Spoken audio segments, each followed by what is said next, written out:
Ajde svi mi da napravimo po jedan radio. Može ovako. Ajde da nam daju saglasnost da napravimo 20.000 radija, 20.000 portala, da nam isfinansiraju to, da nam daju 20.000 kamera i svaki nek pravi svoju istinu. Evo može i tako. Pa ćemo da se odbranimo možda. Ovako, mi smo apsolutno nemoćni.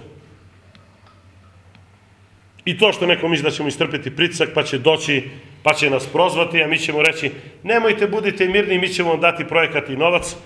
Opština Gračanice, vrata opštine Gračanica nisu adresa za takve pritiske. Tačka. Vrlo javno im kažem, i to nikada neću da radim, i neću da pokleknem pritisku. Mi ćemo da se izborimo sa time, pa ćemo da vidimo gde ćemo dalje, čisto da bi sebi napravili bolji put. Možda neko misli da nije vezano za ovu temu, vrlo je vezano, jer pitanje je da li će neko objaviti ovo da se desilo, da smo pitali sve, da li neko objavi da smo pravili javne debate, da su pitani građani, da li će neko dobiti da je rađena ta knjiga, neko će iz rukava da prospuje.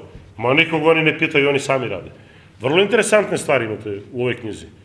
Znači, čak neke projekte, jako je dobro što smo 80% projekata, ja vam odgovorno tvrdim, mi evidentirali da će građani reći da to treba da se radi.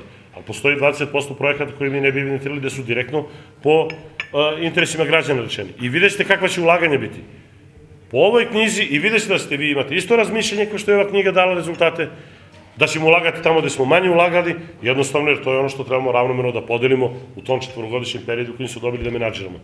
Ali ako niko ne priča o tome, nego vi uzmete, napravite put i onda dođe neko uzme četkicu i bojicu i ovako napiše broj na put i kaže vala, završi smo ovaj put, i onda neko saopšti i kaže evo ovaj radio put, to je strašna stvar. To je učestvovanje čak i možda u koruptivnim radnjama i u radnjama koje mogu biti predmeti krivičnih dela.